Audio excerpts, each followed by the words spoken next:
Well, what happened? Here I am. I'm live.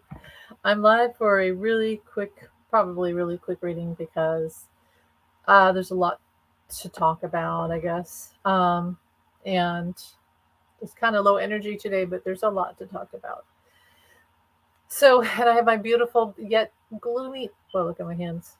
It's, you're not tripping. Um, but beautiful, the gloomy Irish setting. And it's kind of like I did it because of St. Patty's Day coming up. Uh, and but also I was going to talk about Outlander, which is Scottish, so whatever. Um, to me, they're close. I mean, you have to admit that Scotland and Ireland and the culture and everything, the landscape, a lot of it's similar but different.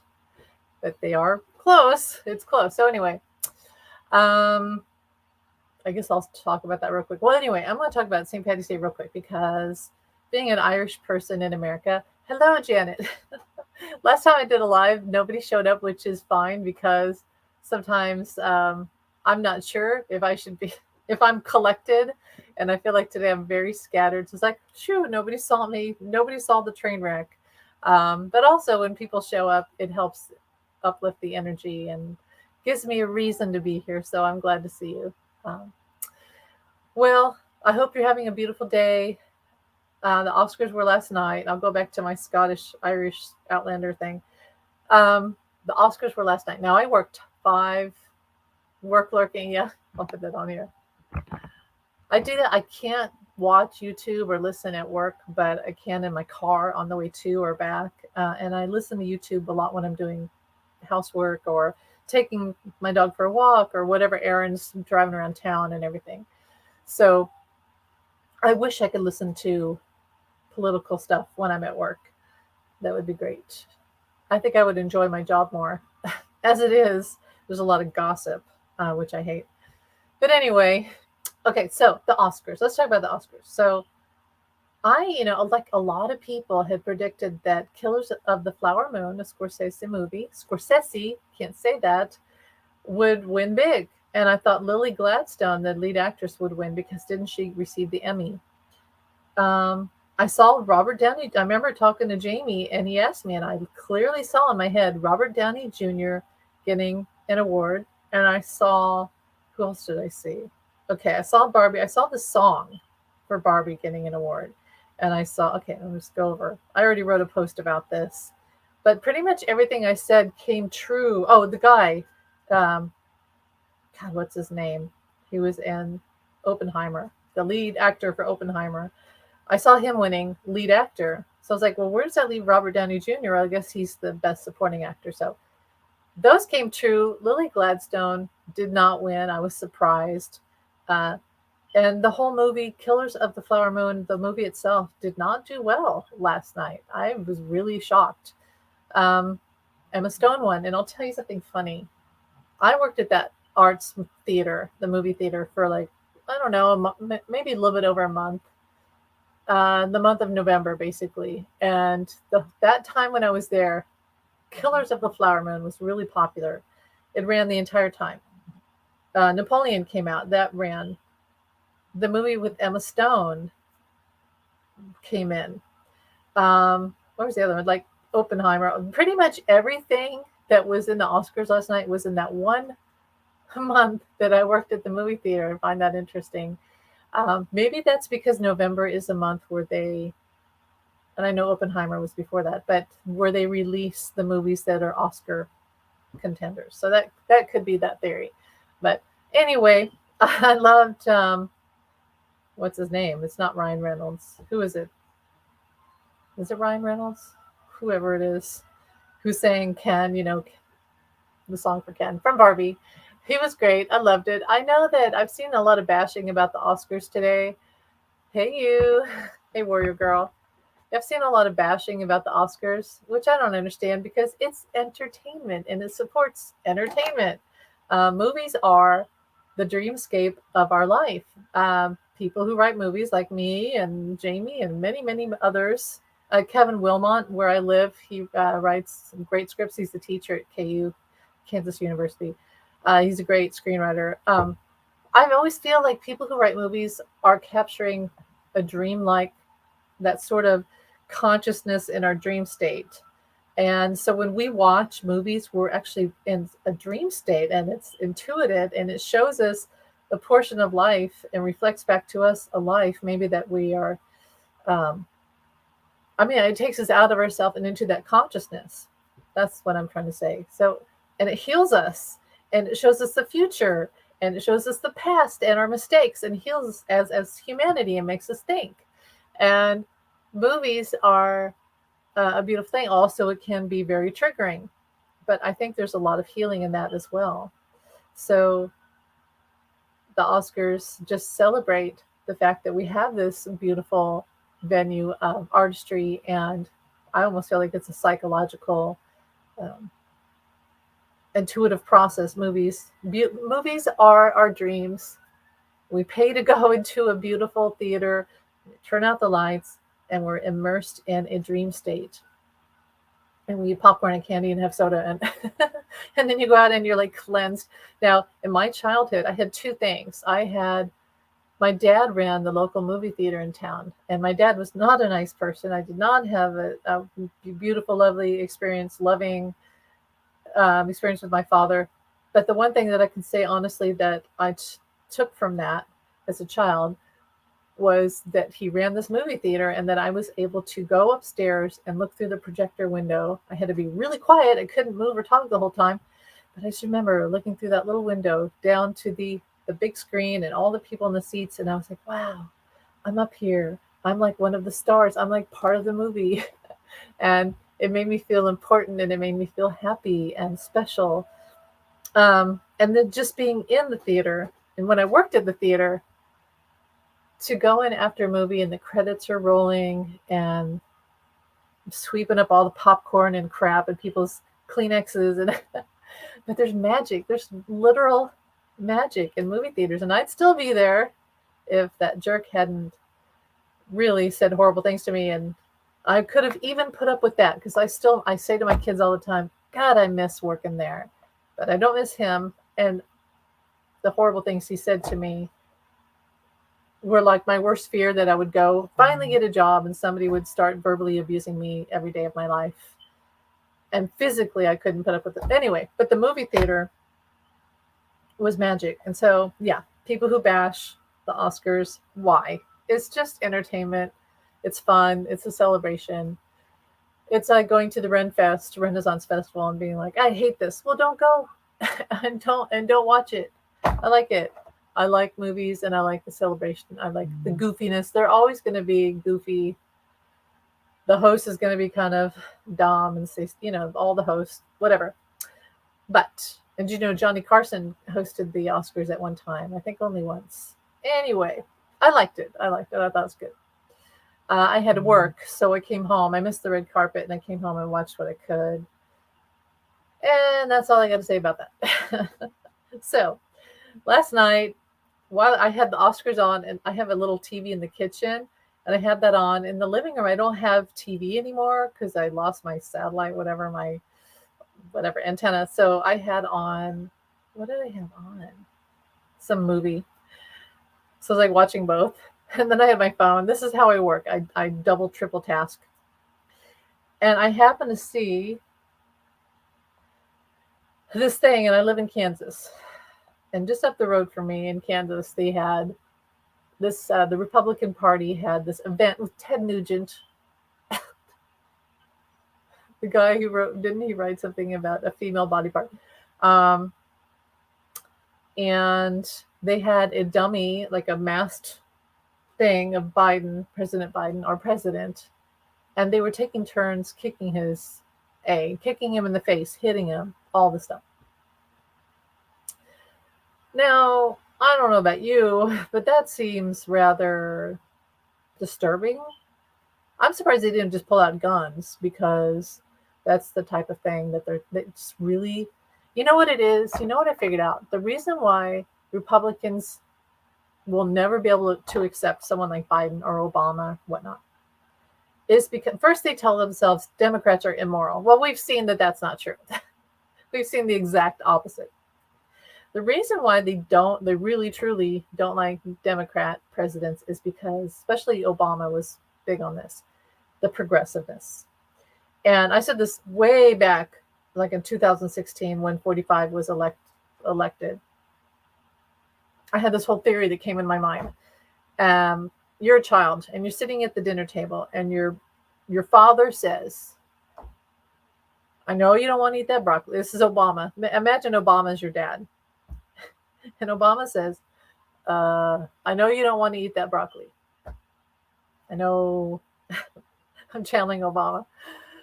I know you just want to eat that mac and cheese and the applesauce. So you can also get to the cake.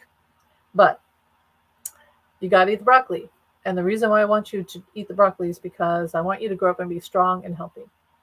I'm not forcing you to eat the broccoli to hurt you or make you feel isolated or punished. I want you to eat the broccoli so that you will grow up and be strong and healthy, your brain, and do well in school, and live a long, happy life. And I want you to live a long time because I love you. Blessings, Fatima. And hello, Carolyn Booker. Hi. I had to scroll down. I didn't see everybody. Hi, guys. Love you. Thanks for being here. Yes, movie studios. I can't even imagine. I hope one day that I'll be able to do that. Even if it's for one film, I would love to do that. Well, I'll finish my Obama here. And Fatima, thanks for being here. Love you and blessings to you. So Obama was the father figure to Republicans. And he said, I saw all this bad stuff you did and all this bad stuff you want to do. But, we don't want to work like that. America has to keep moving forward. And I know you don't like change, but change is good, it's healthy. And we're on a track forward. And going back would be bad for everyone, including you, because it's chaos and it hurts you. We're all together as Americans, and we don't want to go back to the murkiness, to the past. It's just a train wreck. It's like in the Bible when they said, don't look back or you'll turn into sand or dust or whatever it was. You don't want to look back. A car going backwards is bound to crash. You don't want to go back. You have to go forward. And going forward means progression. It means healthy thoughts and progressiveness. And to be healthy, you have to be able to accept change. You have to accept change. And we're always changing. Every day, everything's changing. We're moving forward. We're all getting older. The world's changing. Everything's always changing. We're always rolling. We're moving forward. And the Republicans have this daddy issue. And they're like, daddy, no, my daddy, this is what I want. I'm not going to eat the broccoli. I'm not going to move forward. I'm not going to change. I want to stay in the back. I want to stay in the back where all I get to do is eat my mac and cheese and have chocolate cake. And that's all I want to do. And they really hated Obama because Obama gave that threat of good, positive movement forward and change and healthiness as humanity. But they like the murky, yucky, sitting in their, wet diaper, whatever it is, the mess of their psychology, eating chocolate cake and mac and cheese. And they push off all these feelings of, I don't feel good. Everything's chaotic. Everything's bad. I feel sick. They push it off. Daddy issues. Biden is a blessing because he really is like that father figure.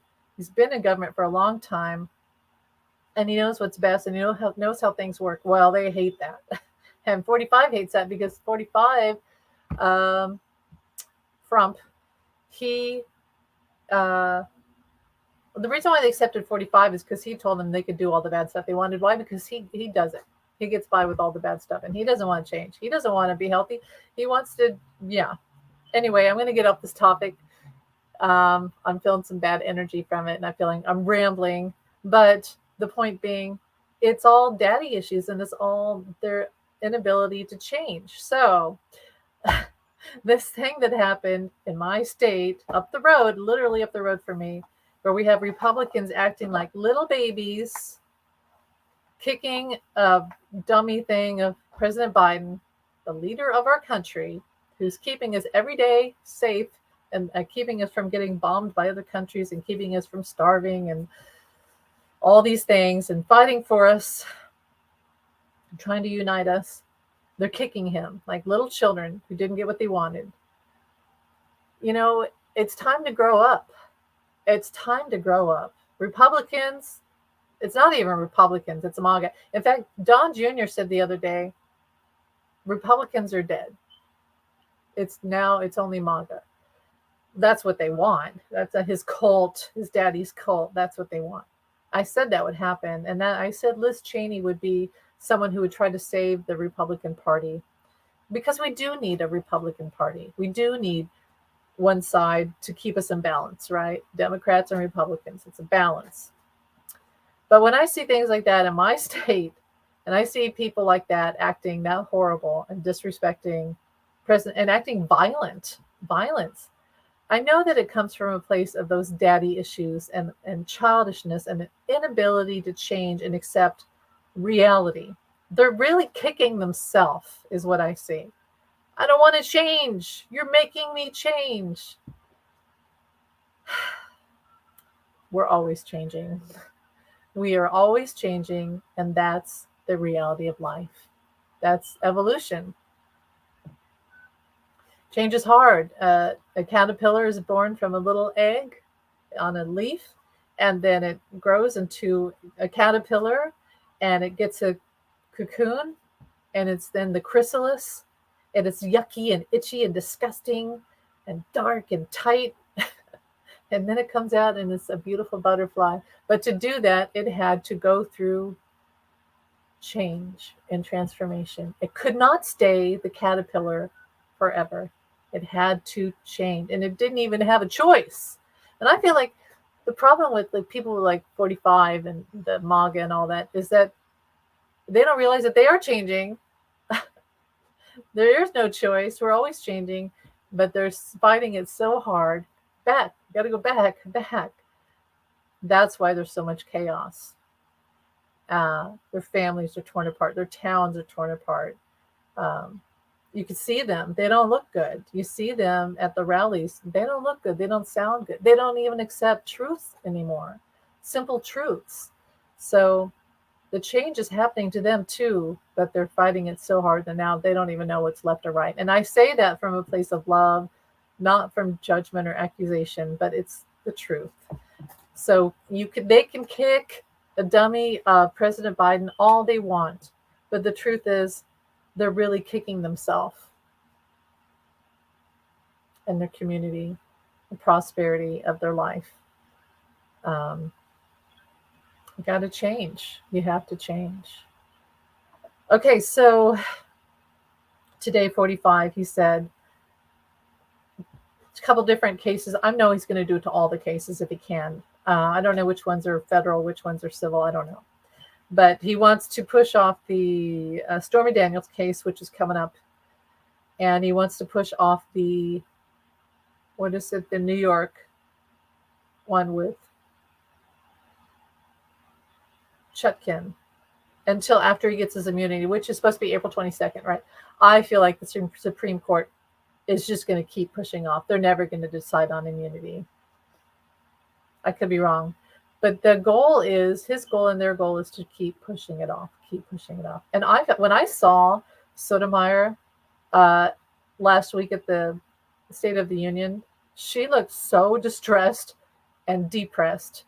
And I thought, I can't even imagine what it would be like to be a Supreme Court judge right now with those things going on. And Clarence Thomas, they didn't even show up. Oh, I'm sick. Sure you are. I just think that he just wouldn't show up because he's chicken. He's a chicken. Let's see.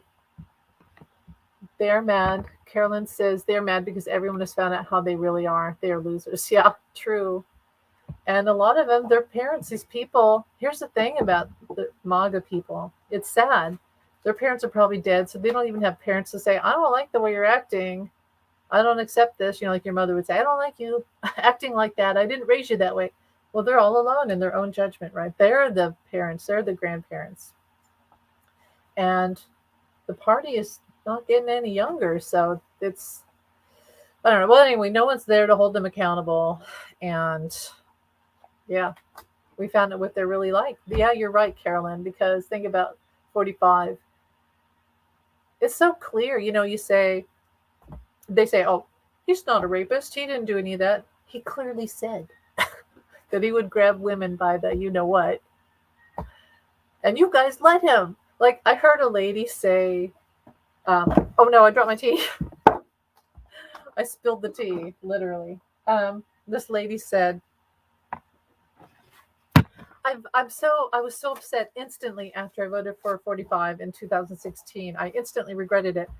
You kind of had an indication of what he was like before the election, so I don't know what changed your mind other than the economy.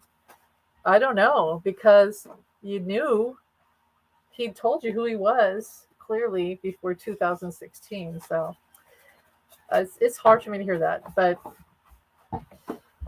yeah, leave it to me to spill tea. Hopefully, there's no electronics down here. Okay, what's next?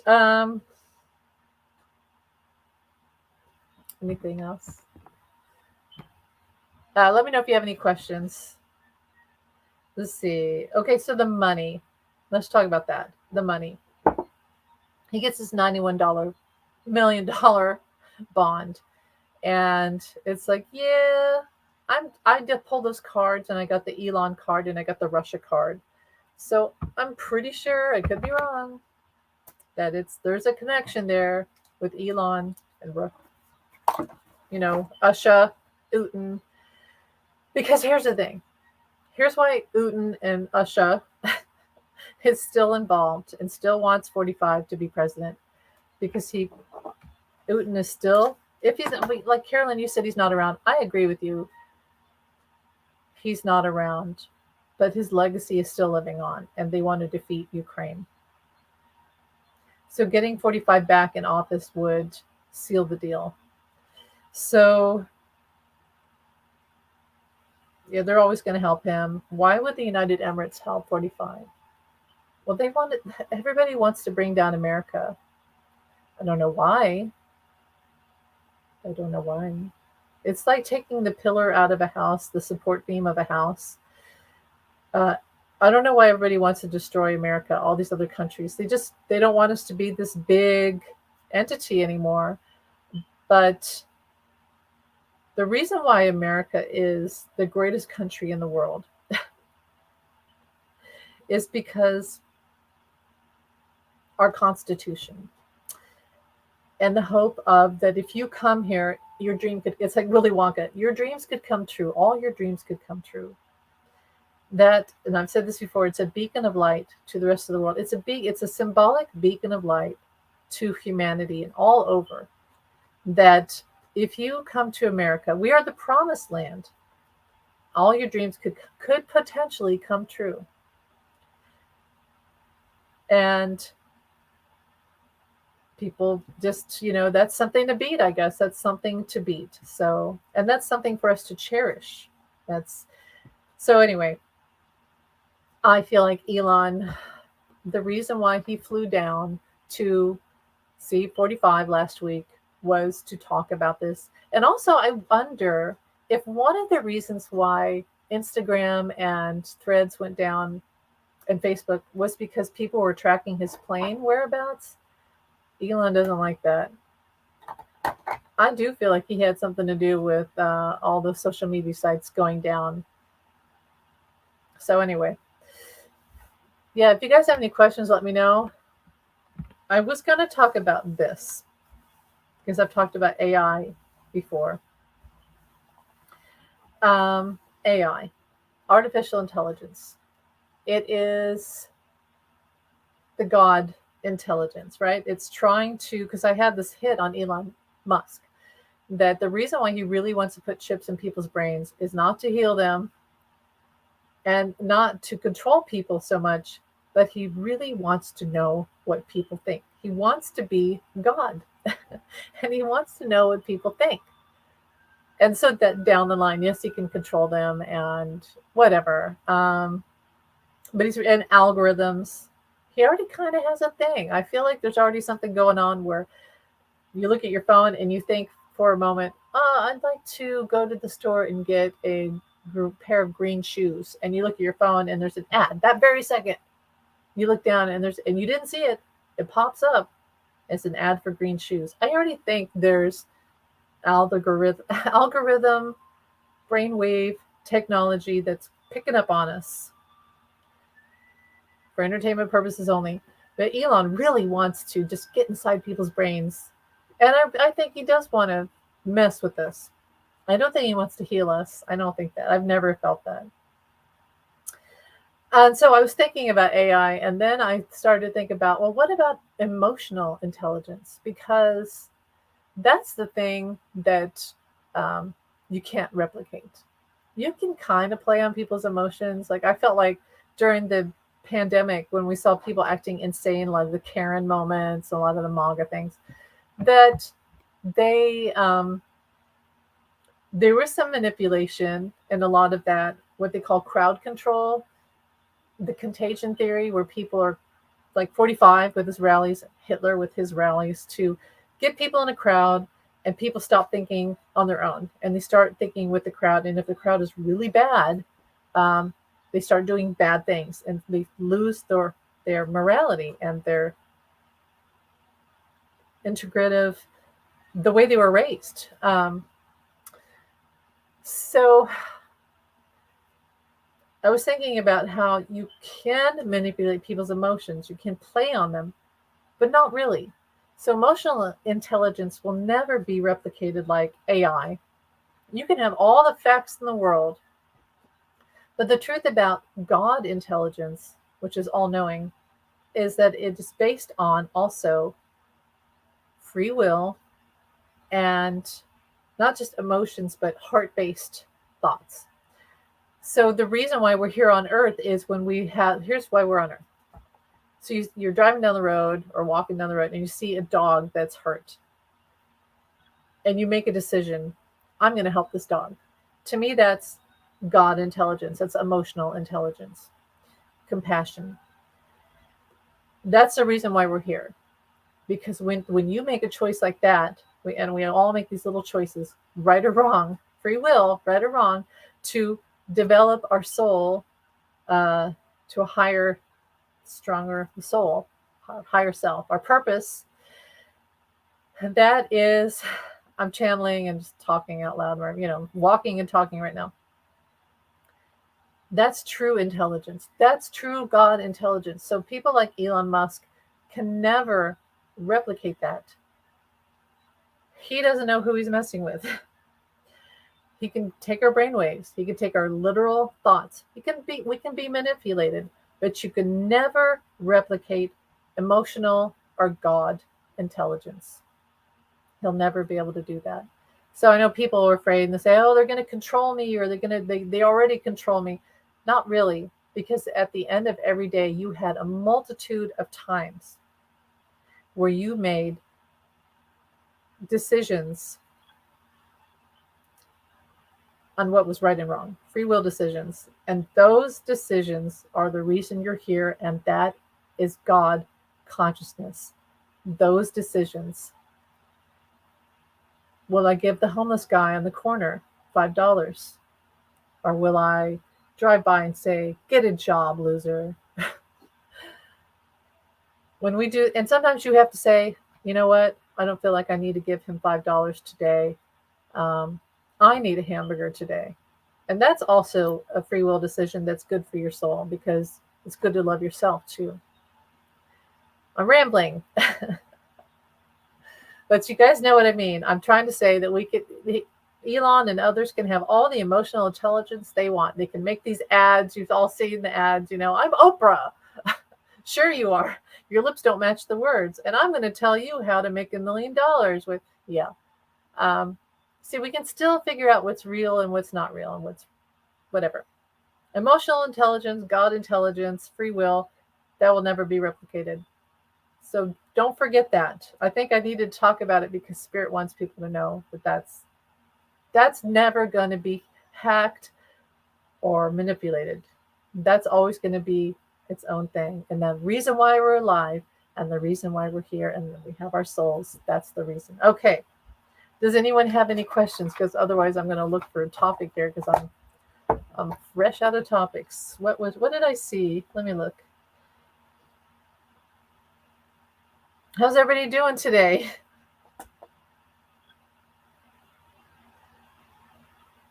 The whole thing with 45 and his I call him a gambler. You know, I'm just going to push these cases off. I'm going to get my immunity, not thinking that Biden will have immunity, but I'm just going to get my immunity and I'm going to push this off. I'm going to win the election. And then, yeah, that's not going to happen. That's not going to happen. He's not going to win. By the way, okay, I'm seeing this about Pamela Anderson. What do you guys think about Pamela Anderson and her? She doesn't wear makeup anymore. She was at the Oscars last night, and everybody else has makeup and hair and all that.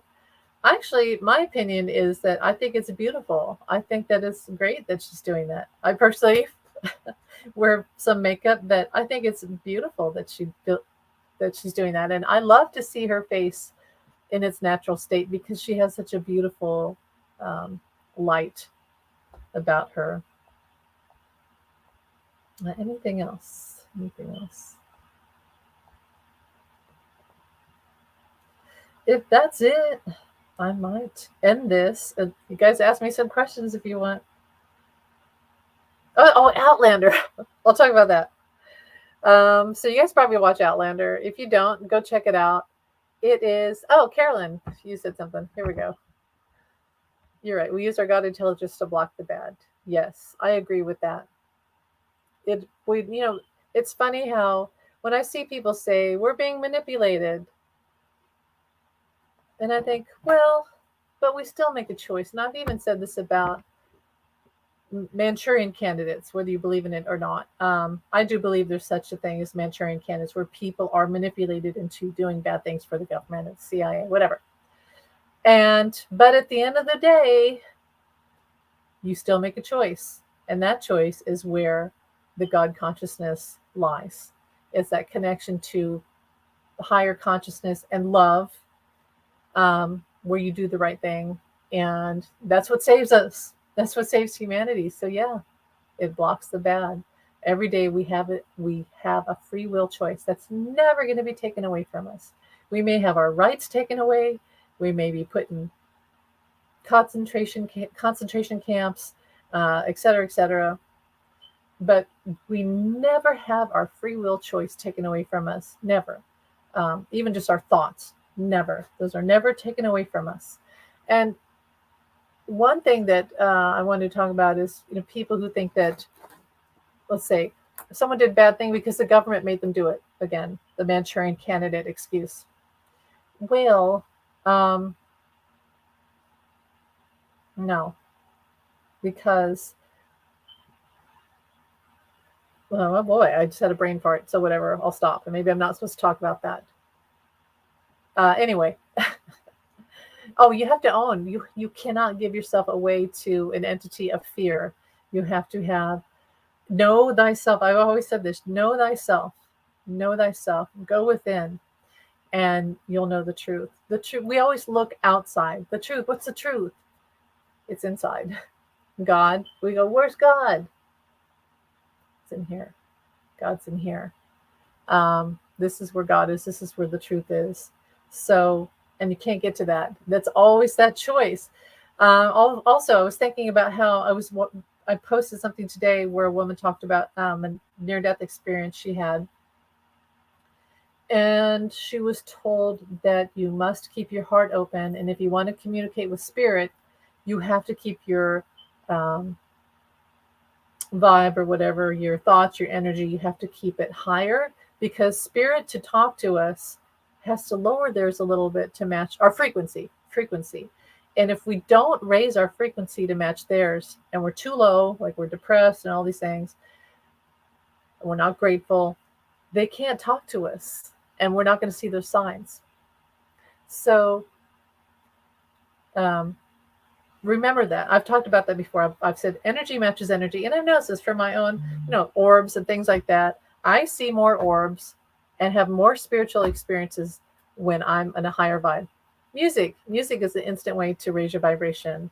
Um, being grateful. If I'm really in a bad mood and I'm like complaining, I will force myself to stop and I'll say 5 things I'm grateful for. And I can always come up with 5 things.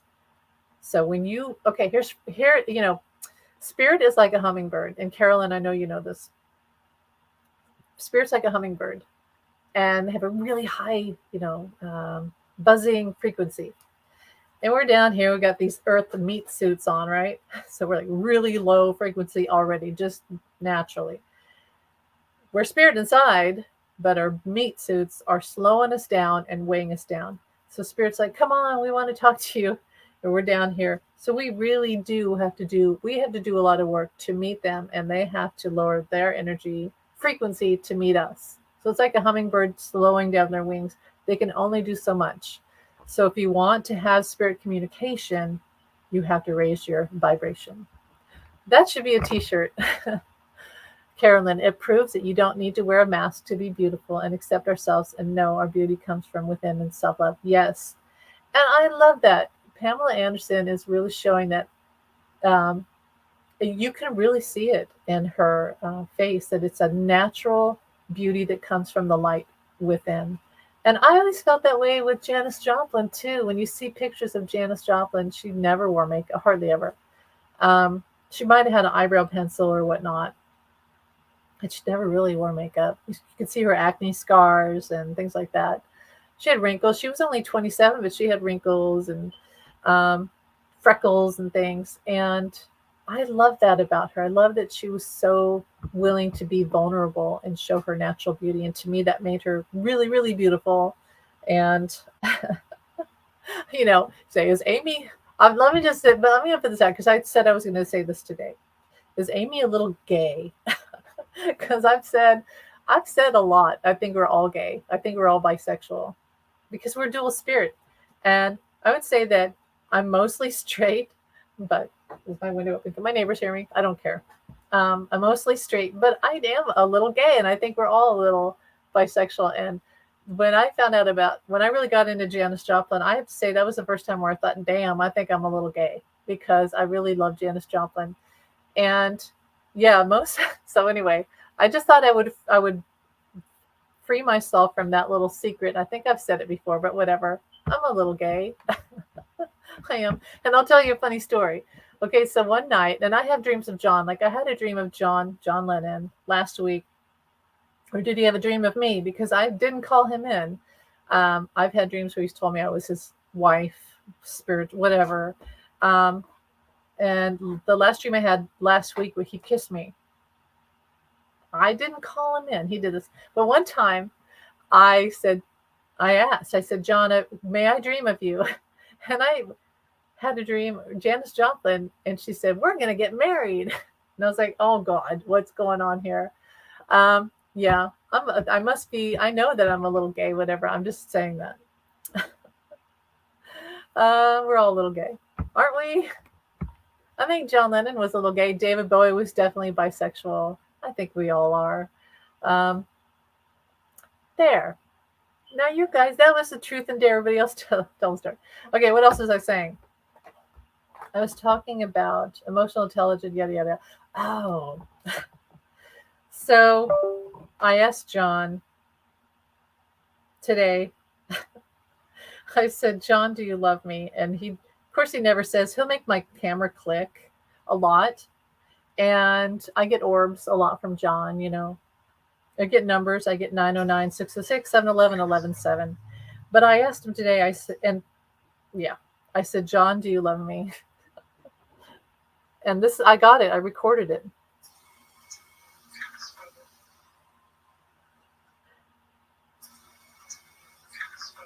He said yes. Am I pathetic that he said yes, that I do these things? He said yes. So anyway, now I'm blushing a little bit. It's also hot in here. Yes, see the soul of the person. That's right. And that's so true because there's people who I thought were supermodel beautiful, and then they opened their mouth and said things, and I was like, oh my God. And then I literally saw them as hideous. Now, let's say an example of 45. 45 looks like a typical older Irish man to me. I guess he has Irish Scottish roots. So I'm very well versed in Irish people. And I could see him in any other context and think, well, there's an older Irish man, and not think anything bad about him or think he's unattractive or anything. But the things that he does, it just makes him hideous. Um, so I totally agree. Beauty, outside beauty, is totally affected by an inner light. Carolyn, I think we all are. If we love everyone, it's a beautiful thing. And it's hard. It's hard to love everyone. Like 45, I've made it my goal and through this whole thing to never say that I hate him or anyone else. I refuse to let him bring me to that level where I hate him. I do not hate him. I hate what he does. Um, and the fact is that I pity him because he's never really known what true love is, I think, including for his own self. He's a narcissist, but he doesn't really love himself. Because if he did, he would eat better, he would exercise, he would want better relationships, et cetera, et cetera. He would accept change in his life, do positive things that are good for him. He would treat his children with love and true love, uh, and acceptance and non-judgment. He doesn't love himself. So that's sad. That's saddening. And here's an example of the inner light affecting our physical being. I want you to remember this, all of you. Everything that we are, like me on this screen right now, is a particle. Like, if you've ever seen Star Trek, they have the phaser, right? Where you go and you say, beam me up, Scotty. And then they become all these little quarks, particles, molecules, atoms. And then the phaser takes them to the location they want to go to and puts them all back together. My fear is that it would like mess up. It would be like a hack. And I would like come out as like a frog or something, or like a anteater or whatever, a twig. But really all we are, if you take a microscope up to someone's skin, we're a whole bunch of cells. And then inside the cells, just atoms. And we're just particles. That's all we are. We're particles. Nothing is real. As John would say, nothing is real. And so remember that. And the light of our spirit, the light of the universe, is what connects us and it's the glue that puts us together. Inside of this, we're light. We're our spirit. We're light. So as my mother lay in a hospice bed dying, and I looked at her, and she died, and that was horrible. I was glad that she was free finally, but it was horrible to watch my mother die and know that I would never talk to her again. And I looked at her beautiful face.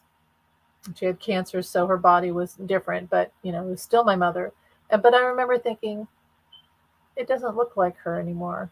It looks like just a suit. And I thought, in that moment, I realized that everything that we are in spirit affects this, but we are on the outside.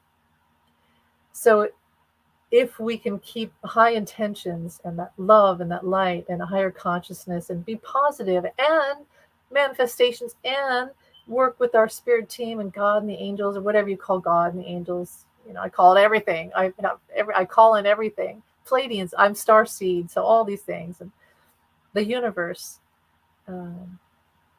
We are all of that. So if you can say every day, I am my highest, most beautiful self, or whatever my highest, most beautiful self is, it will show. That's the true makeup. That's the makeup of our chemistry, of our being, our DNA. And also in that video that I posted today, where the woman talked about her near-death experience, she died after she had a drug reaction from extreme endometriosis. She had scarring all over inside her uterus and everything. She came back. It wasn't her time yet to die. And so she had to come back. And she agreed she would come back. And her body was perfectly healed. And it's like in that moment where she was in spirit, the light, she was healed because she came back as this completely cleansed, pure soul. Completely cleansed. That's the power of the other side.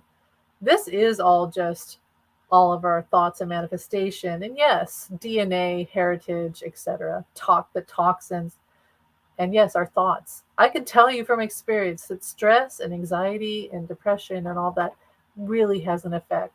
So you really have to call it back in and visualize that you're a crystal. We're all like a crystal inside. Crystal particles, rainbow prisms inside of our skin. And you say, cleanse me. And you ask spirit, you ask the divine, you ask the star seeds, the Pleiadians, intergalactics, whatever, angels, Archangel Raphael would be a good one. Archangel Jophiel is a good one. Your higher self, your angels. And you say, I need a cleansing. I need a renewal. And imagine all this light coming into your prismatic inside and have it cleanse and wash out. And do it with your water too. Say, I want to be 10 years younger today. Or I'm not feeling so good today. Or like sometimes I'll say, because I love Grace Kelly and I love Greta Garbo and certain people I love. And I'll say, whatever you can do, help me radiate that beauty. I know I can only go so far with that, but I'm not feeling so good about myself today. So help me radiate this out. And don't let me see myself as I think I look. Let me live in the faith of, hey, I look like Grace Kelly today. And that's what everybody's seeing. So my eyes are betraying me, but everybody else is seeing Grace Kelly. And you know what? That's a good brain trick. And yeah, I like to do that trick. I think it really helps because I have body dysmorphic disorder. So it helps me get through when I'm having bad days. Thank you, Janet. I appreciate that. Yeah, well, we all have our days, right? Like I'm super hormonal and like PMSy today, and it's like hot and sticky and gross, and we all have our days where we just don't feel so good. Those are the days when you call it in. So, but yeah, we are what we think. We're also what we eat, and we're what we allow. And that goes back to Janis Joplin, where I loved it when I was in the worst part of my past relationship, where it was really like I was in a lot of victim mode because I didn't think I could get out. Which is why I was in therapy for 3 years. I didn't know how to get out. I didn't think I could get out. I was scared. And I had a lot of moments where I was like, I'm not going to get out of this alive. And I don't even know how to get out. I don't know how to do this. And that's where I really feel like Janis Joplin came to me and helped me see my value. And one of those phrases of hers where she said in a radio interview, she said, you're only as good as how you allow other people to treat you. That really made sense to me. I was like, you're right. You're right. If you let other people treat you like crap and you treat yourself like crap, that's all you're worth. You've got to get to the place where you're with people who treat you with value, or you're always going to be in that victim place. So I don't like to say, I can complain a lot about things, but I don't like to say that I'm a victim because I got out of that situation. And I know that every day I can make a choice to elevate my life and move forward. And I also know that I have a spirit team helping me. So, and that's gratitude. And I wanted to talk about faith, so we've moved away from the politics. But if you have a political question, let me know. I'll answer it. But something about faith. There's religion and there's faith. And what you do every day when you wake up is faith. It takes a long time to get to bedtime. You know what I mean? And a lot of stuff that can and does happen. Religion, it teaches you, it's theology, it's study, it can be a roadmap, but true faith is trust. And that also means believing in the unseen. And if you don't believe in the unseen, you don't believe that magic is possible and that miracles are possible, or that you can get to the next day without completely imploding, then that's not faith. And how do you get through every day without faith? So I don't believe in religion. I think religion is can be helpful as as like a guidance of like education, religious education, but I don't think that the true reason what we should be studying is faith. Faith. That's trust. um, you are beautiful inside and out. You radiate a beautiful soul which everyone can see and feel. Thank you, Carolyn. I appreciate it. You too. You too. All of you. Leaving work. We'll lose internet. Oh no. We'll watch the rest later. Take care, everyone. Thank you, Janet. Thanks for being here. I appreciate it. So let me see if there's anything else. I'll look. And it's 4 o'clock. It's spring break. Oh, Outlander. Okay. So you guys let me know who watches Outlander. And if you have, what do you love about the show? Who's your favorite character? So I'll tell you my experience with Outlander. So it was, I think before, it was 2019. And before my past situation ended, and the reason why I don't say a lot about my past situation is because that person might potentially still watch my channel, and I don't really like retaliation. And I also am trying to move on from that energy, and be positive. So, anyway, I watched the first half of the first episode of Outlander, and I thought, oh, that's interesting.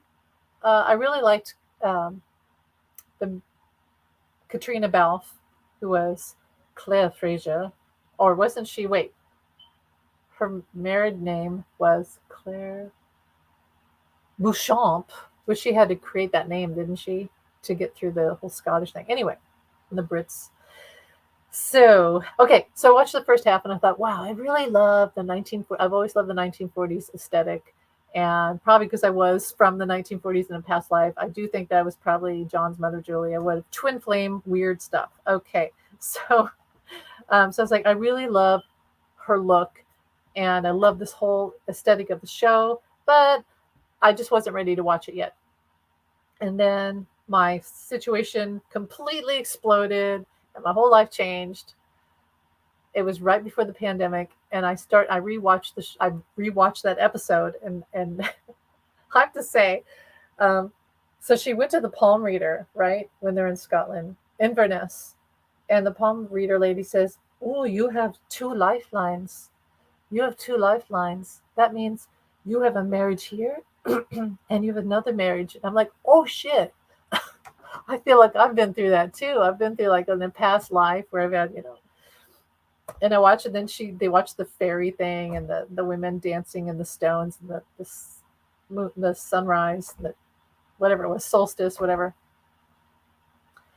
And then when she went back and touched the stone, and it sucked her into the what was it, the 1700s. And then she meets Jamie and she heals. She constantly becomes Jamie's savior and healer, which draws them together. She's a healer. I don't think she knew that. Her father was, no, she was a nurse. She was a nurse in World War II. Well, anyway, she's a healer. And she became Jamie's savior and healer. Thus, a reason to stay, even though she couldn't leave anyway. But I love that whole thing. And of course, I love the romance. But the thing I loved about Outlander was, yes, there's sex and all that stuff. And it's really gritty. Like, I don't want my kids to watch it. And Lord help me, they walk in the room every time there's a sex scene, which is like every 10 minutes, right? I'm like, oh my God, another sex scene. But it is very realistic. But they also show the war. And they also show the blood and the guts. And they show the sword fights. And they show the pomp and the everything. And they show, one of my favorite things that drew me in was when they were in the meeting room in the great hall, and they would have the harp player, and that comforted me. So this is post my whole life exploding and all this stuff happening. And I was just like, I feel so comfortable watching these scenes of her in the castle and this harp player and them drinking their port or whatever it was. Uh, and I became really addicted to the show. I still love it's a comfort show to me. But one thing I wondered about, like, how do Jamie, who is Sam Heughan, and Katrina Balfe really feel about each other? And I got this intuitive hit that they got together before filming and they made a pact. They said, "Yeah, we got to do these really intense scenes where we're naked and we're look like we're having sex, and for all good intenses purposes, we really are having sex." And it's like, how uncomfortable would that be? But they made a pact and they said, as long as we're together in costume and on screen, we are married. That's what they said. I feel intuitively that's what they said to each other. So when you watch the show and they're in those scenes and you're like, how are they not married in real life? It's because they made a pact that they are, as characters, truly married. And so you are seeing that. You are seeing them as a real married couple in the show. Um, anyway, I love the show. I love the war. I love the scenes where they have the battle at God, I can't remember. I still have COVID brain. And some of those battle scenes I really love. I think they did such a good job. But my favorite episode is when they're separated. Claire goes back to the future because if she stays, she's probably going to die. Culloden, the Battle of Culloden. I have to say it in the accent to get the Battle of Culloden. So she has to go back to 1940s, and she's pregnant, right? Hopefully, I'm not giving you a spoiler, but so she's back with Frank in her modern times. And then after years, 20 years have gone by, and she's older, and now Jamie's older in his life. He's gone to prison, and he's survived Culloden, and he's gone to, you know, gone through all this stuff. And he worked as a sort of like a horseman, a groomsman. And now he's a printer. He works at a print shop. Malcolm Mackenzie Fraser. Malcolm Alex Mackenzie, something like that. Fraser.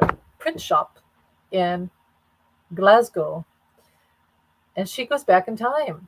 Her husband died, and now she feels free to go back. So she goes back in time, goes to the Stones, and she finds him in his print shop. And there was something so beautiful about that scene. I just love, because I've written something like that, and I do believe in time travel. I do.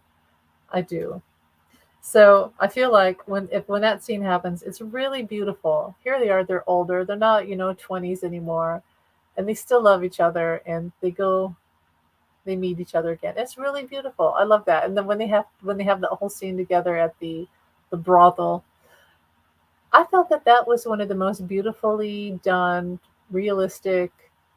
That is like time travel when you watch that episode. But then after that, the show kind of got crap. I have to say, I don't think it's as good now as it used to be. But whatever, it is all entertainment. So, all right. Well, does anyone have anything to say about the Oscars, or are you happy about the winners last night, or what's your favorite show? What's your favorite TV show? I watch Outlander. I am an addict of everything Jane Austen, so I watch Pride and Prejudice over and over. It's kind of sad. And if I don't watch Pride and Prejudice, I watch Jane Eyre. I clearly have a pattern. Okay, for a while, there was a show on, I watch a lot of British shows, and there was a show on called Four in a Bed, and it was about 4 British couples, could be gay, could be straight, doesn't matter. And they all own bed and breakfasts, and each time they go to the other person's bed, so one person runs it, and the other people are guests, and so they go 4 times that, and then they rate each other, and it's brutal. It's brutal.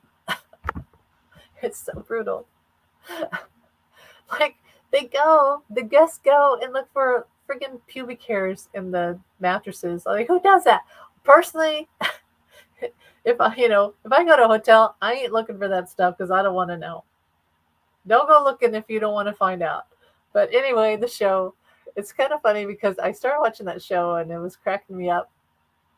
And then I found other people talking about it online, and all the stuff that I thought was funny and horrible, everyone else thought so too. So look it up. And the other one is Escape to the Country, where people go find their house in the country in England that they want to renovate, like castles that are halfway falling down, and they use their life savings to go, and they live in a trailer for like 2 years, and then it magically comes together, which I think the show probably helps them out at the end.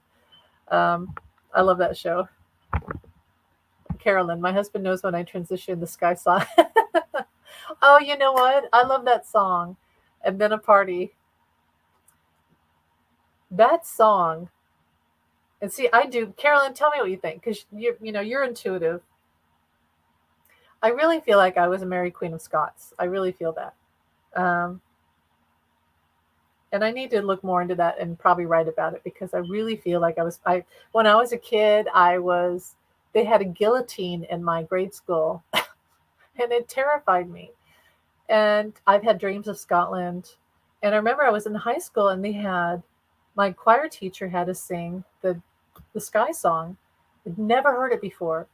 And it instantly did something to me. It's like emotions rose up to my chest, and I literally stole that sheet music and I like hid it and didn't return it.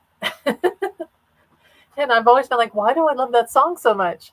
And then I saw Outlander. It's like, there's something to that in the whole Queen Mary thing. I really feel like I was Queen Mary. So, yeah. But it's a beautiful song. And my daughter, when I play it, and sometimes I click off the intro. I'll play it though a lot, and my daughter will come in and she'll sing along, and she loves that. She loves the intro. So it's beautiful.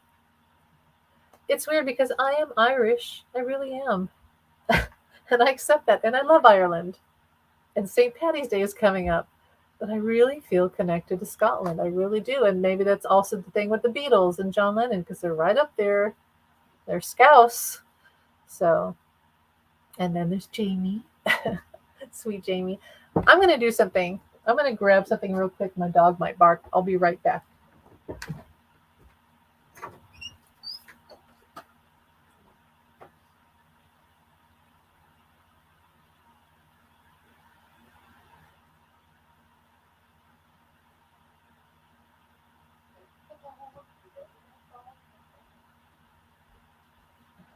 Hi, Buffy. I'm going to feed you when I get dinner in a second, okay? He woke up from a nap. Let me turn off my background because I'm going to show you something, if I can. I'll do this so that it won't block out my whole thing I'm doing here. Okay. All right. Here I am. Ireland's gone. I'm back to America. I'm back to Kansas.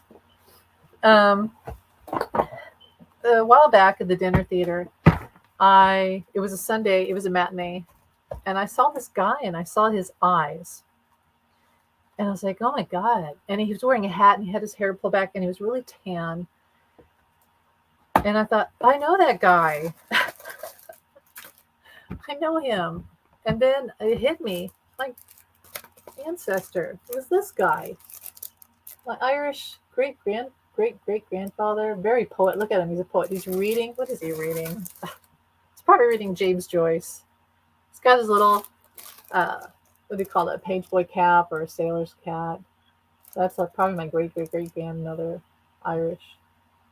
There he is. That's the guy I saw. He met my eyes too. I remember he met my eyes, and I was like, oh my God, this is uncanny. That stuff happens to me. And not just me, I know it happens to you too. All right.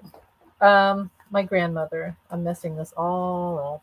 My grandmother was on the orphan train. Her mother was a house servant. She came from Ireland and she was a house servant in Staten Island.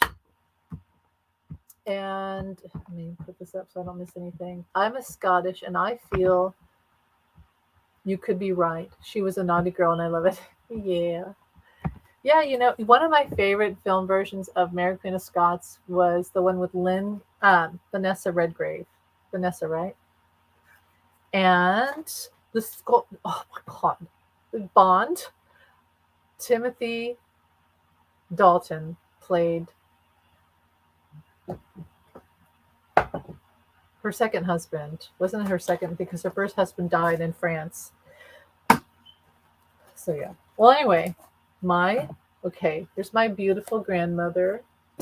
Do we look alike? Do we look alike? Yes.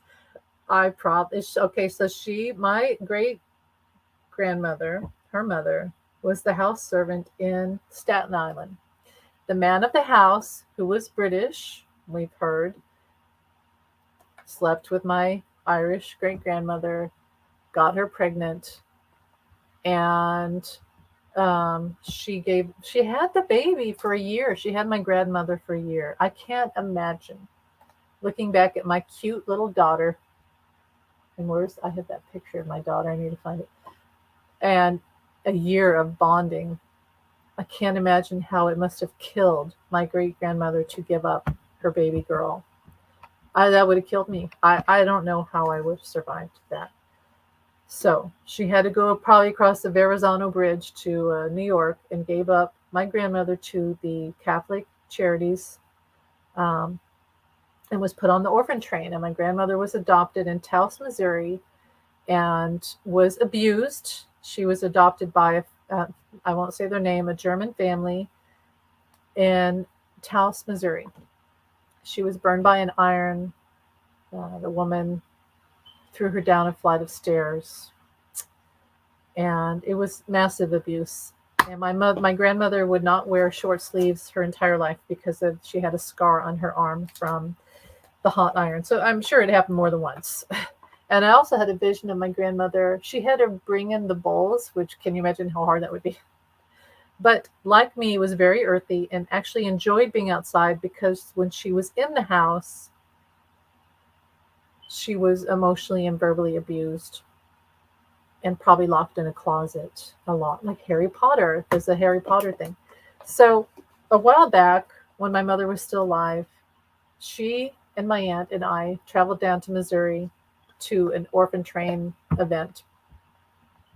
And we went to Taos, Missouri in the church, the Catholic church that was there, because she had to be adopted to a Catholic family and go to Catholic church. That was one of the rules of the orphan train, Charles Brace, Lauren Brace.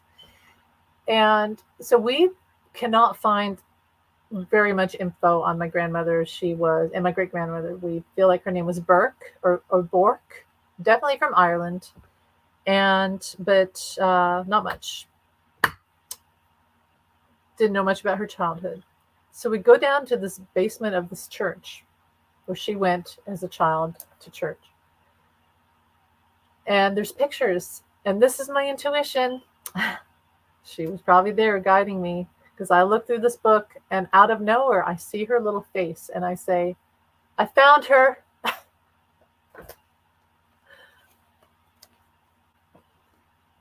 We found Marion. We found my grandmother.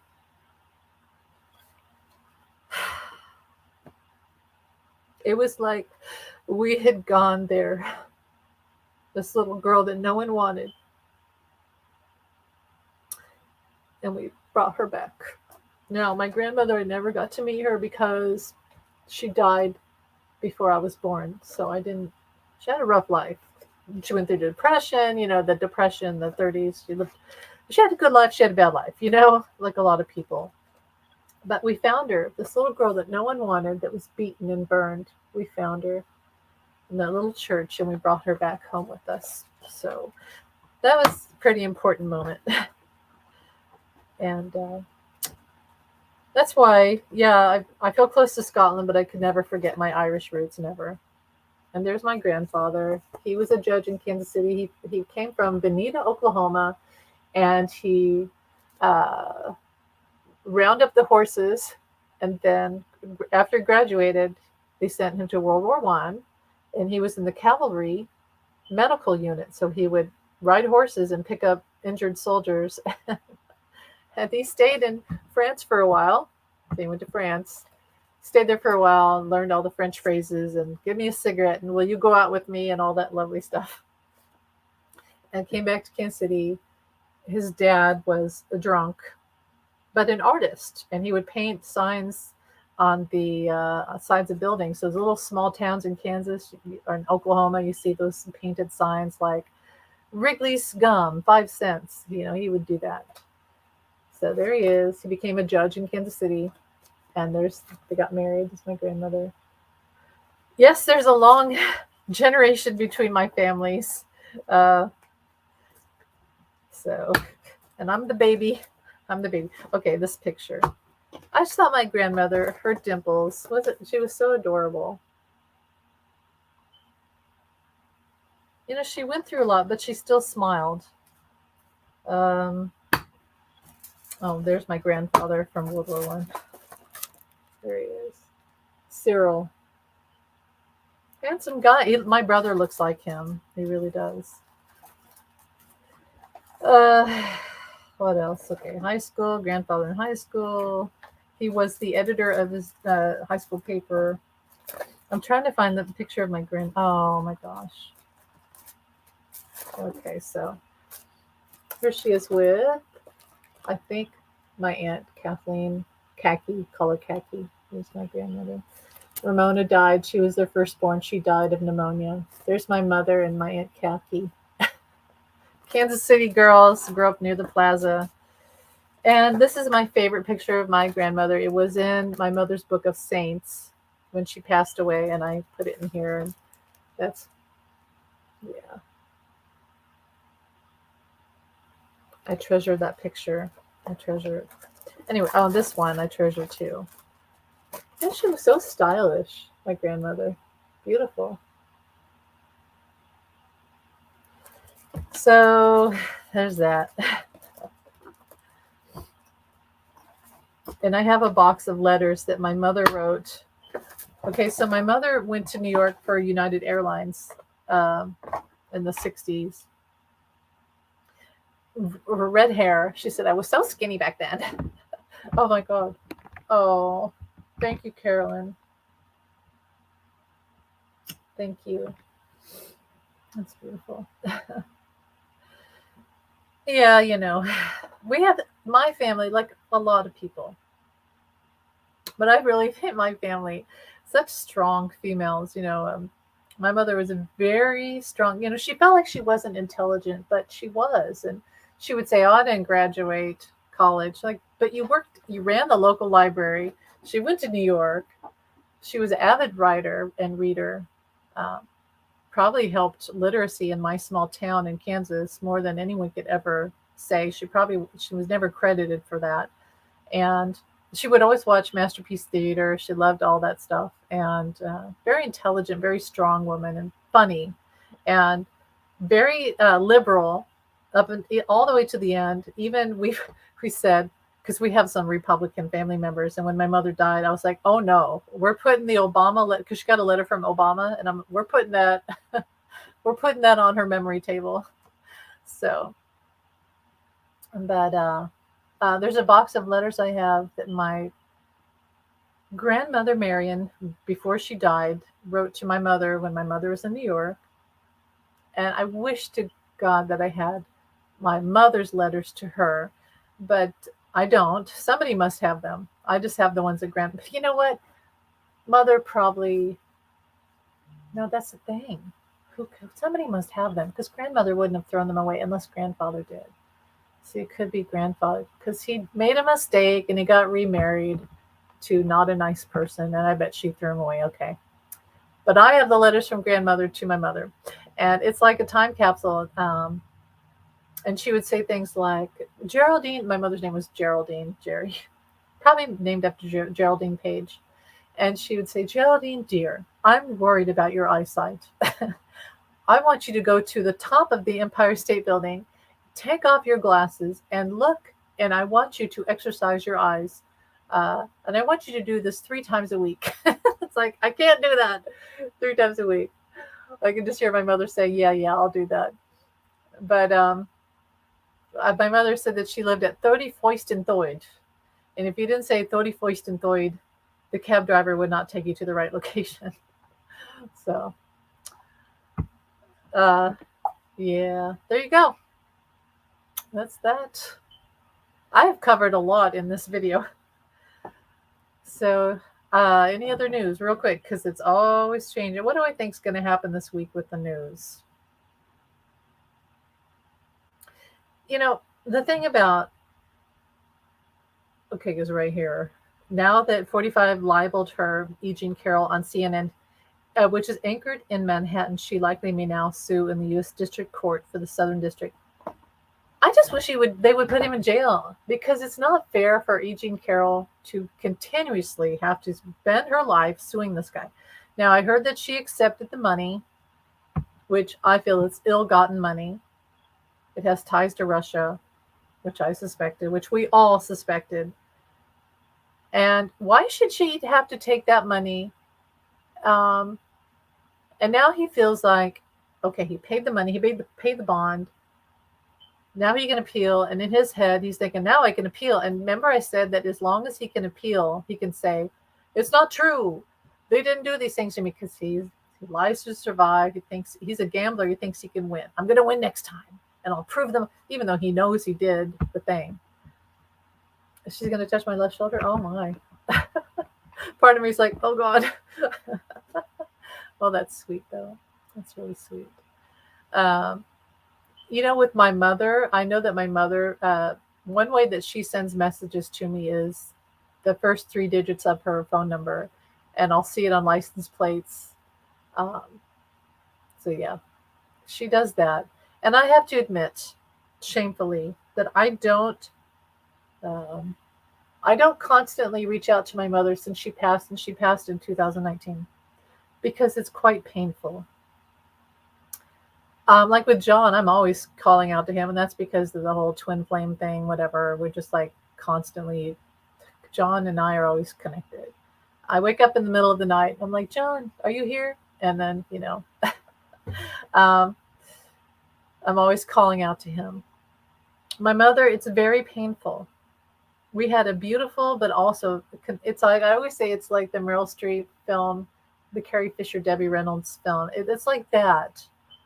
I love my mother, and we had a hard time, we had a hard time. It's probably a lot of healing, but I love her. We healed a lot at the end. I remember she had cancer, and my sister went off on vacation, and so I was alone with my mother for a while there after her diagnosis. And I would go to her house, and I'd get her food, and I'd help her out, I'd clean. And she pulled me aside, and she told me some things about like where her money was and how much she wanted me to have. And she was very serious about it.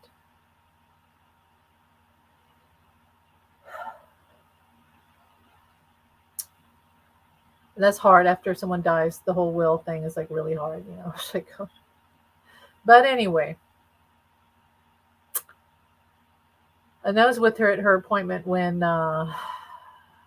the cancer doctor just said, very matter of fact, because I'm still in my thought of, I'm going to heal my mother. I'm going to use all the manifestation. I'm going to use angels. I'm going to heal her. And he said, very matter of fact, x-rays on the wall. Yeah, you've got a couple weeks or a couple months. Chemo could help. It might give you some more time, but yeah, you're pretty much going to die. Oh. And so being with my mother after that was pretty horrible, pretty awful. And Spirit did say, be her advocate. And I was in my bad situation. I was like terrified in my home situation in my life, but I was just getting through it, and I would take my mother to chemo, or she had to have her lungs drained because the cancer had spread up to her lungs. It was summertime, and we would go to her appointments. And of course, she would tell me things about her father. We'd talk about 45 and all of the politics of the time. And I'd take her to McDonald's, and we'd get smoothies. And she'd say, That hit the spot.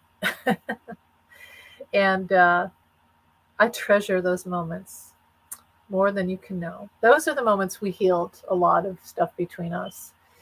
And the point I'm getting to is I remember this moment right before I left her house one day. And she looked at me and she said, "You're my angel."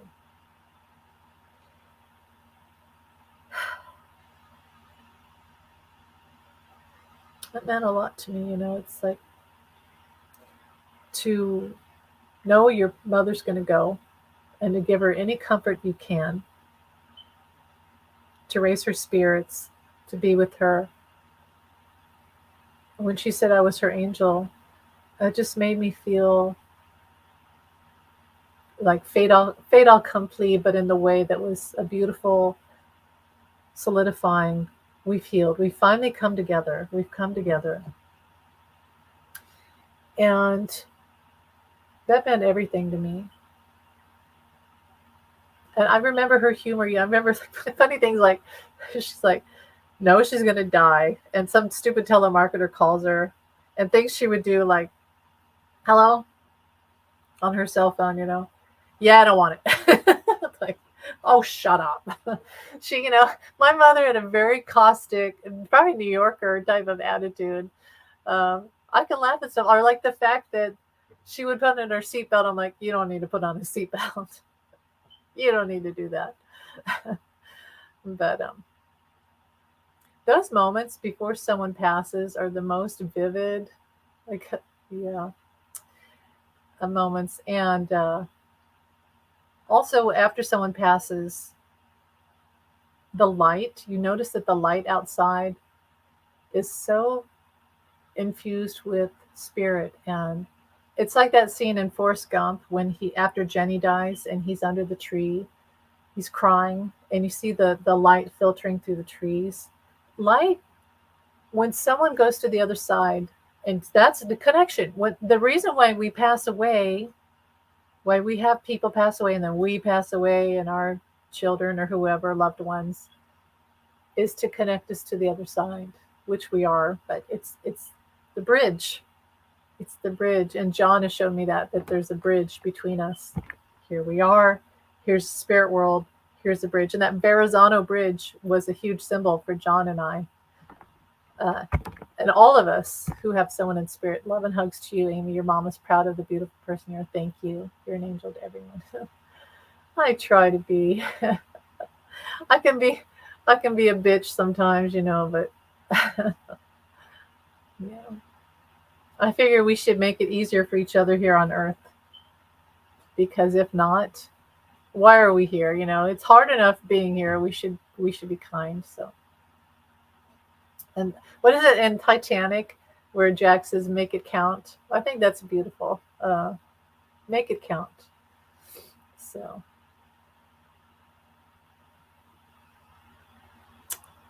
uh, so yeah, you can be a bitch too. Yeah, sometimes you gotta be. One of my favorite scenes is in fried green tomatoes, right? That's a great book. Fanny Flagg. I don't know if you've ever read Fanny Flagg. She's one of my favorite writers. Um, the fried green tomatoes. Okay. So Kathy Bates is this middle-aged woman who she's probably going through menopause and all that stuff. Her body's changed. Her husband is not interested in her anymore. And she's like lost, whatever that is, she's lost it. And so she's eating candy bars, and she goes to the Piggly Wiggly, and these young 20-year-olds in a convertible take her spot that she has her flicker on. She's waiting to get the spot. And they cut her off and they take her spot. And she's like, "Hey, I was clearly going to take that spot and you stole it from me." And they're like, "Face it, lady. We're younger and faster." And so they start to head into the Piggly Wiggly. And she thinks for a while, and she's like, that bitch comes out at her. And she starts ramming their car back and forth, just ramming it and ramming it. And they come out like, "What are you doing?" And she says, "Face it, I'm older and I have better insurance."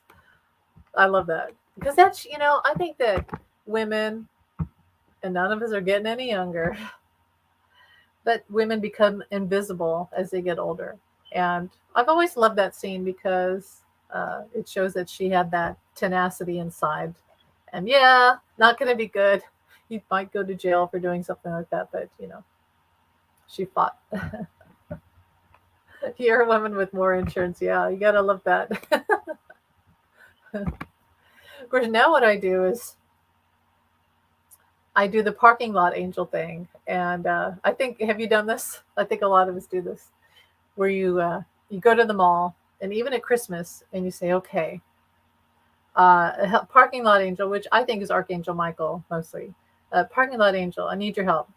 Help me find a spot. It doesn't have to be too close because I can walk. I can walk, but I just need a spot that's close enough. And if you sometimes you have to wait, but that spot will open up. You'll get it. Um, so that's my insurance, is my parking lot angel. But yeah, I can be a bitch in traffic. Ask my kids. I've always told them, maybe it's I have a little bit of Aries in me, and I also have the red hair, a little Irish. And when people piss me off in traffic, I try to be nice. I don't show the middle finger. I don't road rage, but my mouth, you don't you don't want to know what I say. I turn into Al Pacino. I really do. Oh, Jamie wants to ask you a question, Carolyn. And that's a good time for me to get some tea. Go ahead, Jamie. I'm walking here. That's who I turn into. I'm walking here. It's one of my favorite movies. When we were talking about Harry Nilsson, I was thinking of that the whole time of my favorite song and my favorite movie from Midnight Cowboy. Uh, I love that song. That's such a beautiful. In fact, that inspired me to write a song called "Windswept." So Harry Nilsson, your friend, he inspired me to write a song because I really, really love that song.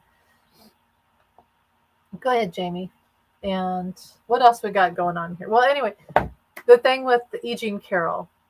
So she accepted the money. Here's the thing, though. She accepted the money, which I didn't know if she would. But that doesn't mean that the Justice Department, the New York, whoever, doesn't mean they have to accept it. And also, can't money be tracked? Can't money be tracked? So if they, because doesn't the DA, like the Drug Administration, or whatever, can't they track money from like drug dealers and things like that? When you come back in the next slide. Oh, whoa, whoa. John's gonna be my next husband. Yeah. Yeah. Do you think, Carolyn? Carolyn, I'll ask you a question, and I don't want to use and abuse you, but thank you. Do you think that I was, because John says to me a lot that I'm his spiritual wife, um, and he says a lot that I was his mom. I was like particles of his mom, but also I was Alma Cogan, who was a singer, and he was in love with Alma. He says I was Alma a lot. I do think that we were married in the 1700s, which is probably why I have an obsession with that whole Regency and all that. Um, in Lincolnshire, I think that John was John Constable, the artist. He's shown me that. In fact, there's a John Constable painting with a bridge. There's that bridge theme in my museum in Kansas City, the Nelson Atkins, and I feel John's energy. And ironically, right next to it is a painting of a guy that looks like Elvis, because his ties with Elvis. Um, so I guess my question is: do you think I was more his mother, Julia, or Alma Cogan, or not? And I'm okay with it not. Here's the thing: Julia's birthday is tomorrow in England, the 12th of March, and so I said to John, because one year I bought a cake out of nowhere and then realized it was his mother's birthday. It was Julia's birthday, Julia Lennon. And I was like, oh my God, I bought a cake for no reason. And then this time I said, well, I'm not buying a cake. I bought a friggin' cake. I didn't even, I have a cake in my kitchen. How is this happening? So I think I was Julia. or Alma or both. I was like particles of both of them. But that would explain my extreme connection to John and why we're always together. Literally, we're always together. In fact, the whole thing with him, yeah, he spoke in that video today. Whatever. Um, you know, I remember reading things about John, and it got real quiet in here. I don't know what happened. It's like super quiet in this room. The first things I read about John, just independently, I was 18 after he'd woken me up, and it was about how him as a child, and I would laugh, and I'd be like, "Oh my god, that is so hilarious." And then I would read things about, and then I would think, I'm 18, and I would think, ah, I hope I have a little boy like that. I hope I have a boy like that.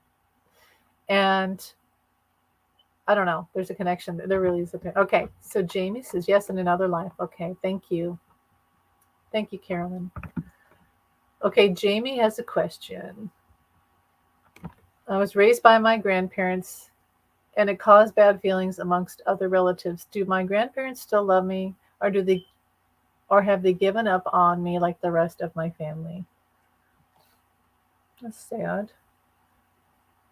Grandparents.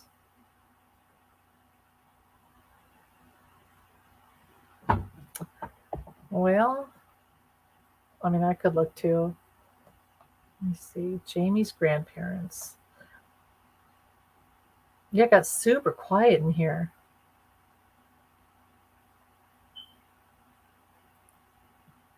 Okay. How do Jamie's grandparents think of him?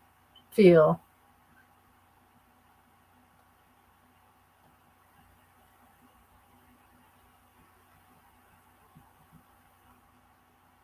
I mean, they've still, family is family. They're still going to love.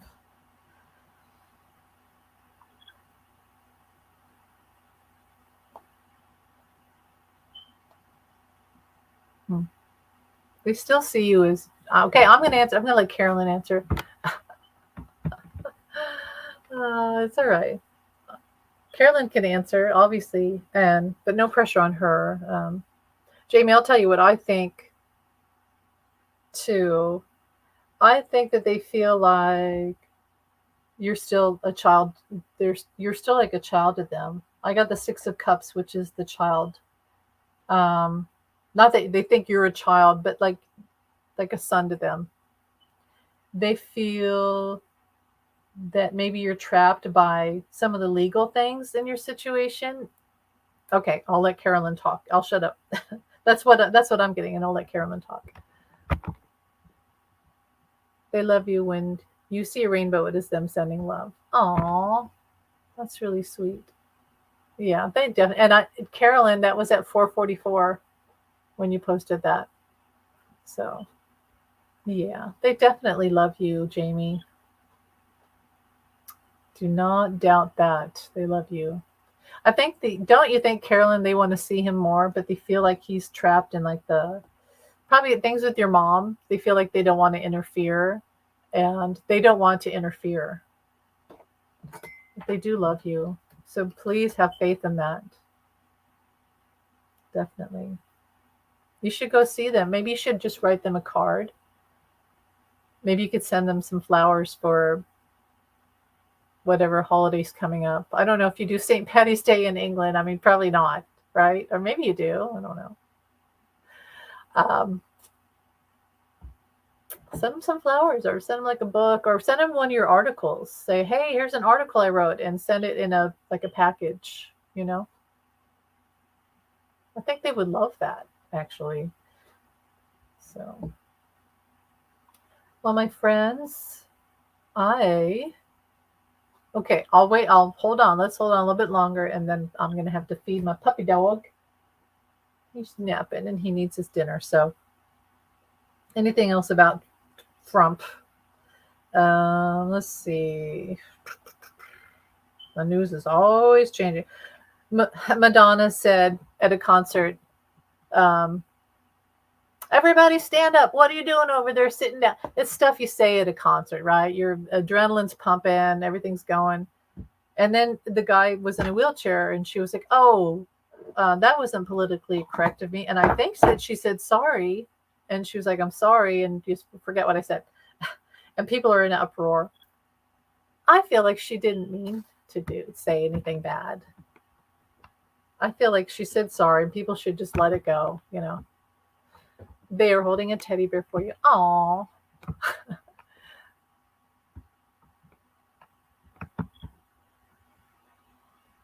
Oh, so your grandfather died. Okay. Yes, indeed. So is your grandmother still around? I thought that they were still. I thought maybe they were they were still alive. That's sweet. So yeah, they're holding a teddy bear. I bet that has some significance. Did you have a teddy bear when you were growing up? I bet you. Okay, what else? Let's see. Okay, 5 more minutes because then I do have to go. I have to feed Kieran.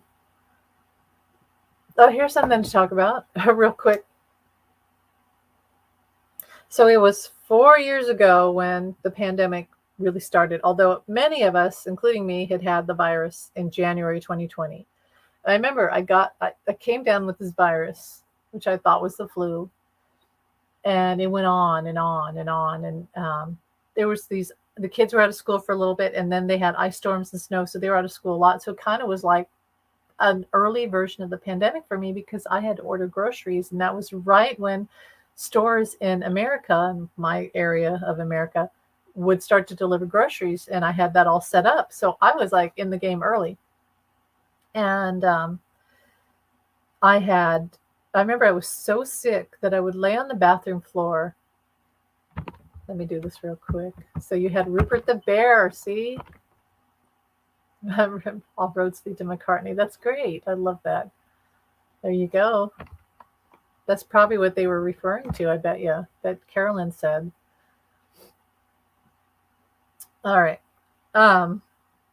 Okay, so January 2020, I was extremely ill, and I was so sick that it would take me, I would take a few steps and then just lay down. So with my dog, Henry, who I had, my beloved Henry, to play with him or to feed him, I would just lay on the floor and throw his toy or lay on the floor and feed him. I was so tired. I so congested, and I was nauseous too. For 3 weeks or so, I was like that. And I remember I would lay on the bathroom floor and I would think, I'm dying. I'm friggin' dying.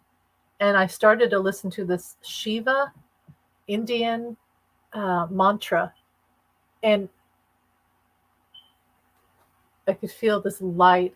And it was like this mother love. My mother had passed recently. And this mother love of Shiva come through me. And I would lay on the bathroom floor and I would just cry and cry.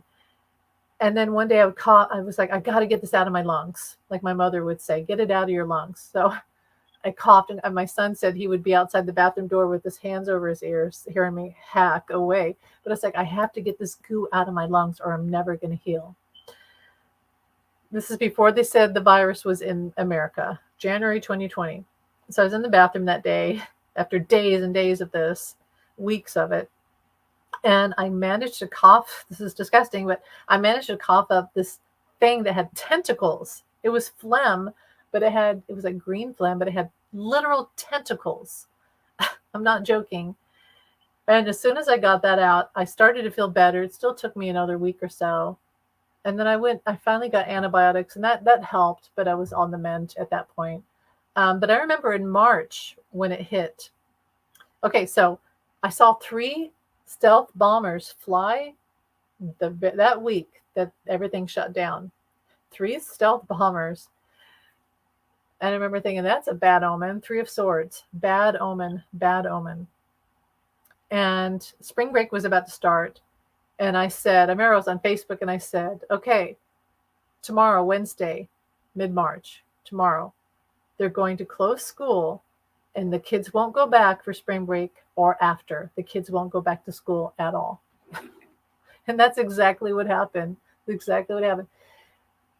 So But for me, see, my daughter had a lot of trouble with this shutdown because she was a freshman and she went through like a psychosis, like a lot of kids did at that time because they were online too much and they were having like social separation and all that stuff. Um, but for me, it was a time of connection with John. My bad situation was over, and John and I were free. I learned to open my heart, and John and I were just free to like and spiritually connect with each other. And that's when I saw him in the sky, and he'd manifest on the ground and in the light, and I'd have birds and herons flying over my head, and doves, and all these things, and uh, beautiful. It was a beautiful. Me and Henry, my dog, would just sit outside and just. I had all these beautiful spiritual experiences with John, and really taught me a lot. It was like my spiritual development class 101, the pandemic. And I learned all about my past lives with John and all this stuff, or what I think are my past lives.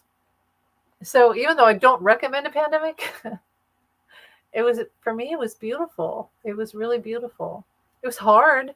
I had days where being stuck inside or couldn't not being because it would rain. We'd have these weeks of rain and darkness, and I think I can't take it. I can't take it. So I was able to order food from Amazon, and I got gum, and gum helped me calm down. To this day, I could still it helps me. But I remember when they started the shutdown, my daughter and I went to the grocery store to get whatever we could, and apparently everyone else was doing the same thing. Because I remember on the road, we were at a stoplight on the way to the grocery store, and I turned to my daughter and I said, "Oh my God, I feel everyone's anxiety." It was terrible. I could feel this fear. And we went to the store, and the lines were like all the way through the grocery store. And there was no meat, no toilet paper, no milk. I had to get dog food and cat food because I didn't know how long this was going to last. And somehow I was able to feed my kids during a pandemic, somehow, and not lose my mind. And I had my birthday. My mother was gone, so that was the first year that we didn't go out on my birthday. And I was completely alone. And John shut down the internet. That was John's hello on my birthday. It was like, no internet. The great. I still have my phone, but um, what else? I remember that it was I had to get groceries, and all the stores said you won't get groceries because the wait is so long. You won't get any groceries for a week. And I thought, oh my God, my kids and I are going to be hungry. What and my pets? So I went to Aldi. I went online and I ordered groceries from Aldi, and it said you'll have to wait 3 days. And I was like, well, 3 days is better than a week. And then I heard a knock at my door an hour later, and all the groceries were on my doorstep. And it was like a Friday. So that meant not only were we going to eat, but I had ordered like some donuts and, stuff like that. And we like had a party. My kids and I had a pandemic party because we had food and I don't know. And that's when I also watch a lot of Outlander because I was stuck in a house, and I actually took a walk every day and went outside a lot. But 4 years ago, our lives changed, and every day 45 was on TV telling us it was fake and not to wear a mask, and nobody could get a mask, nobody could get equipment. It was insane. But that was his downfall. I posted that video that sounded like the Titanic, and that was right before the pandemic. And I remember I had a psychic hit that we were going to have a Titanic. And that's exactly what the pandemic was. And I also got the hit that 45 had a choice. Like Ebenezer Scrooge. Anyone who's been with me that long, you might remember that video where I said, 45 has a choice. Is he going to help people through this and save lives? Or is he going to be greedy and his narcissistic self and deny? And he chose the wrong thing. And that's why you're seeing his downfall. That's why he lost the election. That's why all of this is happening, because he chose the bad Ebenezer Scrooge and didn't change and become a good. Because if he had become the good Ebenezer Scrooge, he would have probably won the election, and he wouldn't be in all these legal problems and everything that's happening. When he says it's a witch hunt, it's like, yeah, and you caused it. You literally caused it. So I think I'll end it on that because, I've run out of things to say. That's all I can say about that.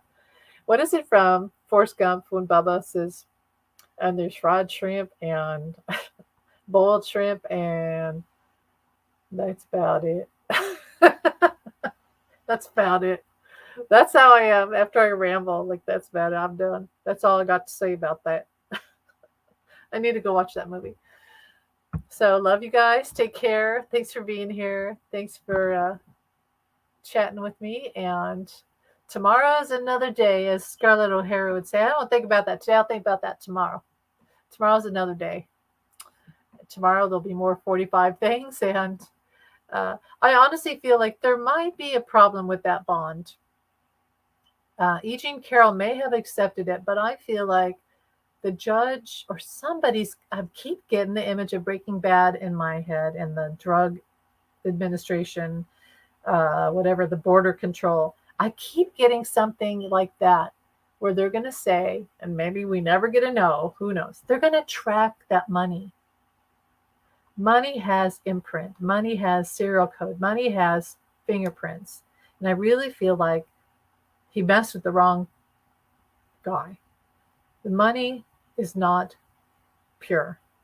So I think they're going to track something through that money. So I almost feel like she accepted as in she knows it's going to get tracked. It's kind of stupid of him. And now, and I heard someone else say this, these other people own him. He may not have he wouldn't let his rape victim get his Mar-a-Lago, right? Or Trump Towers. Oh, no. Never the rape victim. But he's okay if the Saudis come take Trump Towers or Bedminster or whatever the hell, whatever it was, what at Bedminster. He's okay with that.